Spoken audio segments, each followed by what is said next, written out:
Despite coming up short in the first few years, Samsung is back on top among foldable phones with the incredible powerful Galaxy Z Flip 7. From a larger flex window display to the effectiveness of its multi-modal AI with Gemini Live and the power of a computer in your pocket with Samsung DeX, the Galaxy Z Flip 7 is finally the flip phone I have been waiting for. Ever since the first Galaxy Z Flip launched, I have always wanted to use Samsung's flip phones as my daily driver. Unfortunately, none of those previous efforts managed to check off all the boxes in what I am looking for. Well, that's until now. Samsung gives the Galaxy Z Flip 7 much more attention than the last few models, and in doing so, it finally meets all of my criteria. As much as the Galaxy Z Fold 7 has its perks, like its 200 megapixel camera and insane thin design, I still think the Flip 7 has the better value and utility to make it the best affordable phone you can buy. There's a lot to unpack aside from the aesthetic changes, but I'll explore all the new additions and Galaxy AI features in my Galaxy Z Flip 7 review. After using the latest flip for a week, I am convinced it's what all other flip phones should strive to become. Given how last year's model received a $100 price increase, I am relieved that Samsung has kept the Galaxy Z Flip 7 at the same price of $1,099 US. This undercuts the more expensive Motorola Razr Ultra 2025 while delivering more utility. The starting price comes with 256GB of storage, while the 512GB model will set you back at $1,219 US with both versions of the Flip accompanied by 12GB of RAM. At the moment, you can choose from 4 colors: Blue Shadow, Jet Black, Coral Red and Mint. That's fewer colors than Samsung offered with the Z Flip 6, but I hope that changes over time. From a cursory look, it doesn't look like Samsung has done much to change the design of its flip phone with the Galaxy Z Flip 7. It still has flat edges that dig into my hand, and it's really tough to open one-handed, but that changes that are there are certainly welcome. For starters, the Galaxy Z Flip 7 is actually thinner than the previous model at 0.26 inches when opened, and while it's a smidge heavier at 6.63 ounces. That's a warranted given how the Galaxy Z Flip 7 has much larger main display now. Foldable phones have a reputation for being fragile, but not the Galaxy Z Flip 7. Just holding it in my hand, it feels incredibly solid and it manages to retain the same IP48 rating as before with its new armor frame aluminum design. Smudges don't appear as bad because the Flip almost has a matte-like finish, but it is not prone to the usual scratches. Samsung also says the new Armor Flex hinge is smoother and more durable, but there's still a crease on the Galaxy Z Flip 7's main display. Luckily, it's not as noticeable when watching videos and stuff, but I do like how it isn't as deep as the crease on the Galaxy Z Flip 5 from 2 years ago. I wouldn't say the design is as attractive as the Motorola Razr Ultra, but I am most happy about the flex window display changes. For years now, Motorola has beaten Samsung with its larger outer screens, making it even easier to run full apps and using the better rear cameras for selfies, but that changes with the Galaxy Z Flip 7. That's because Samsung's phone now packs a 4.1-inch Super AMOLED exterior display that goes edge to edge. Gone is the notch of last year's outer screen, and it's a shocking example of how much the new design makes a big difference. It's honestly an impressive change when I look at how skinny the bezels are over the Galaxy Z Flip 6 and Razr Ultra. Having more room makes everything better, like catching up on my emails, playing games, and especially recording video of myself. I only have 2 complaints. The flex window on the Z Flip 7 still doesn't support full apps natively, and it doesn't have an auto-rotate option. I still need to go through the extra steps of installing the Good Lock app before I am able to run full apps on the Z Flip 7's outer screen. I recommend doing this because I find it extremely helpful. It makes using apps one-handed a lot easier. Even though The Galaxy Z Flip 7 Flex window doesn't auto-rotate. The Good Lock app offers options to shrink down apps so that they don't interfere with the cameras. Meanwhile, the inner display on the Galaxy Z Flip 7 grows to 6.9 inches, up from the 6.7-inch size of the Z Flip 6. The size increase is a welcome addition that makes running two apps simultaneously a slightly better experience. Just as before, this dynamic AMOLED 2X display is sharp looking, produces rich color, and maintains clarity at wide viewing angles. In our display benchmarking test, the Galaxy Z Flip 7 reaches a peak brightness of 1989 nits, that's up from 1942 nits recorded by the Z Flip 6. Yes, it's brighter on paper, but I hardly notice the difference watching videos on YouTube on bright sunny days. For a foldable phone, it's an impressive score given how few phones ever get close to topping 2000 nits.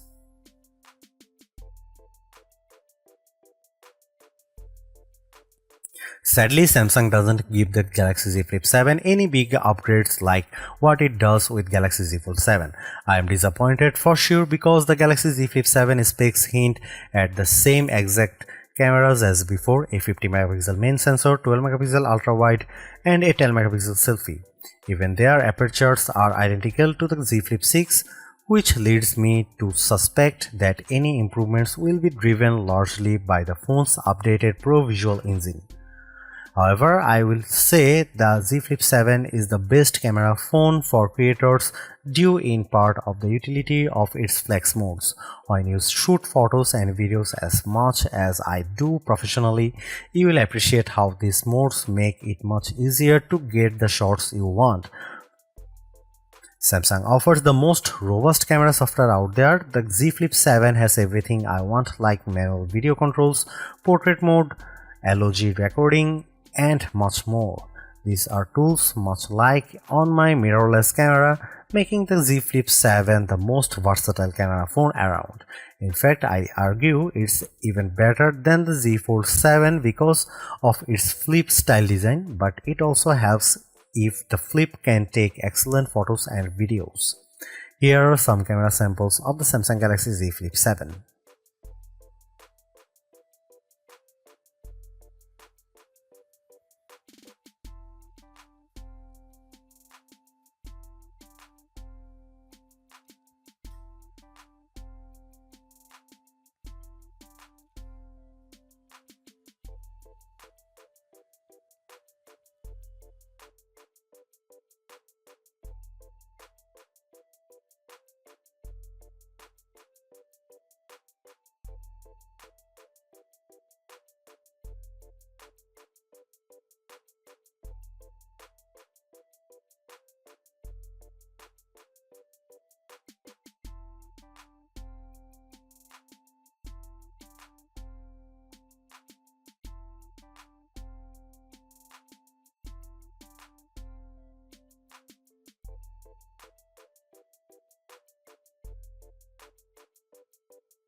If there is one controversy surrounding the Galaxy Z Flip 7, it has to be Samsung's decision to drop Qualcomm as a system-on-chip supplier in favor of its own in-house chipset.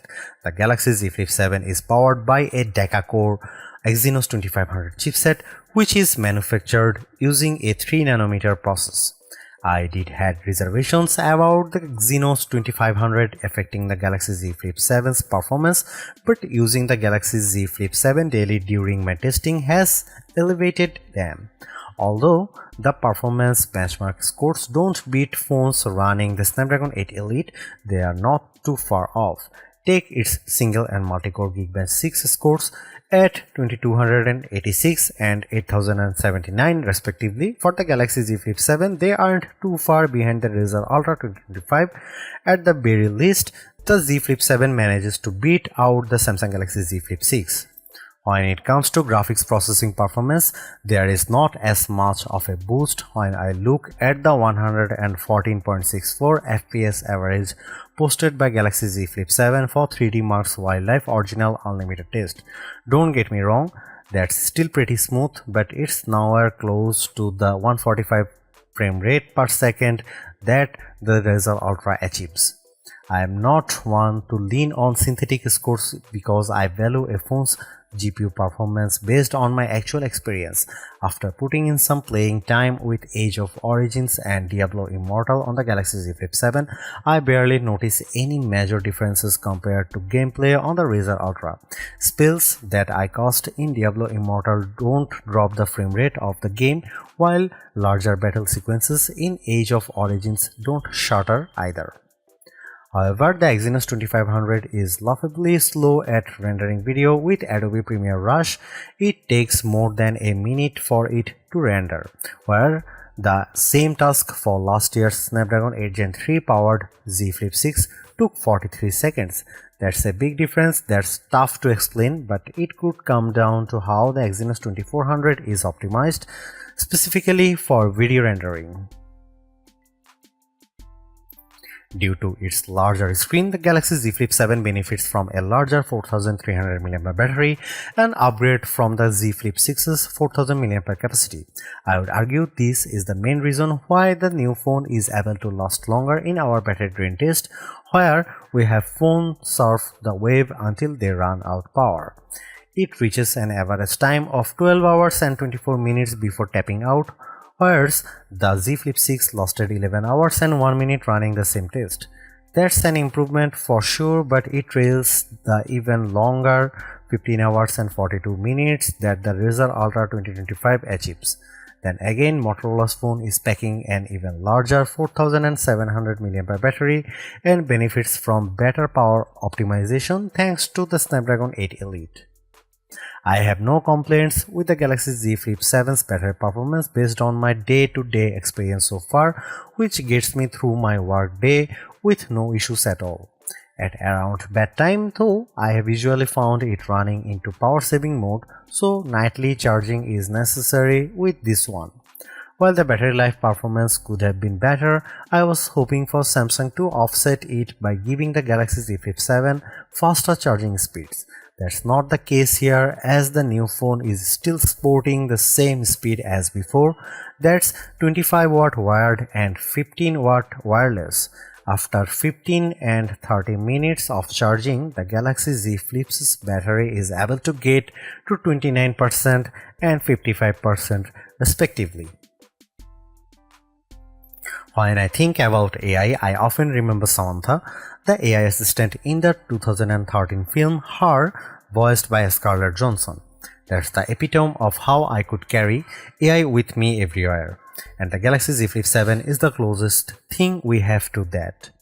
This is because of the multimodal capabilities of Gemini Live, which lets Gemini tap into the camera to see the world around me.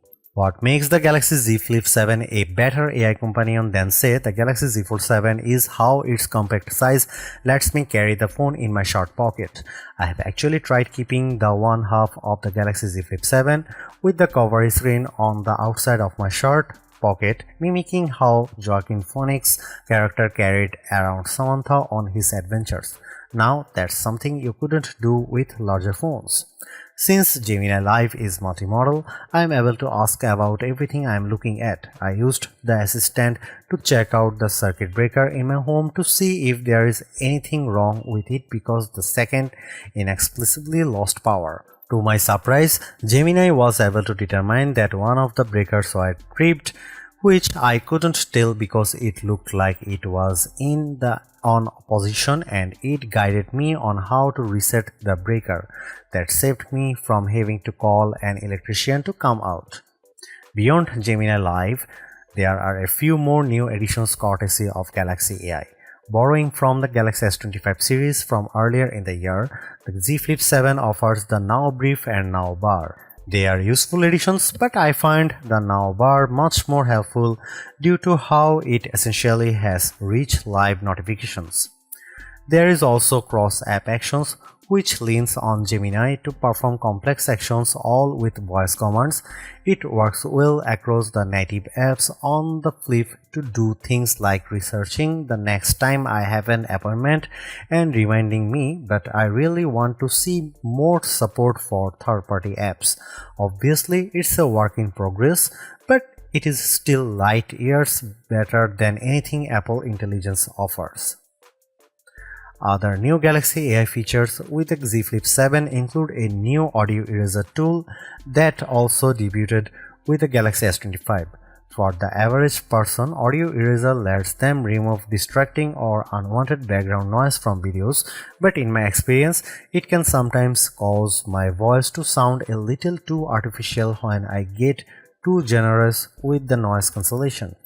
Beyond that, the Galaxy Z Flip 7 has all the other Galaxy AI features that have been released to date. They include photo editing stuff like generative edit and sketch to image, along with productivity-centric ones such as writing assist, call assist, note assist, and more.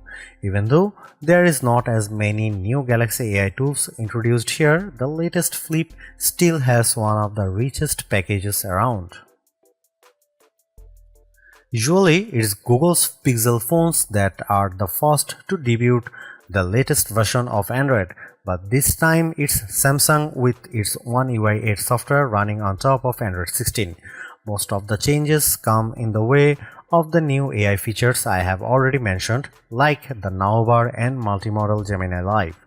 Anyone familiar with the One UI 7 won't notice a whole lot of visual changes to the interface, including advanced features like the AI Select tool that can quickly be accessed through the Edge panel, just like the S25 series. The Z Flip 7 is a multitasking powerhouse with split screen mode that runs two apps on top of each other, while a third one can be overlaid using a pop-up view.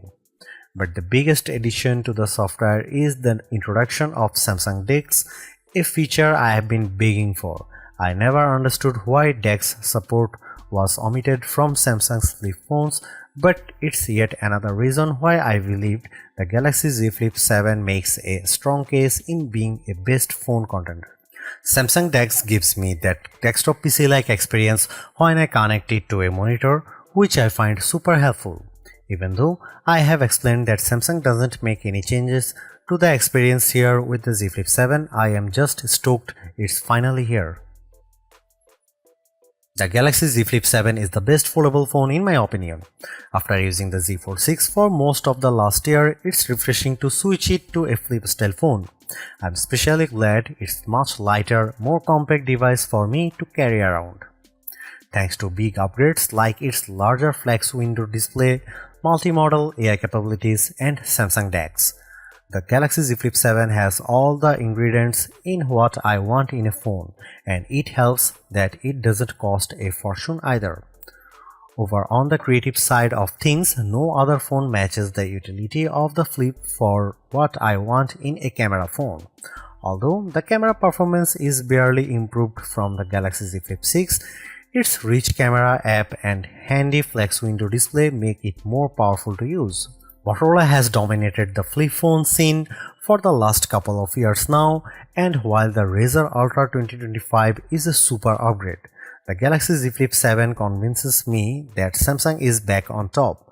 I would even recommend getting it over other $100 priced flagships like the Pixel 9 Pro or iPhone 16 Pro.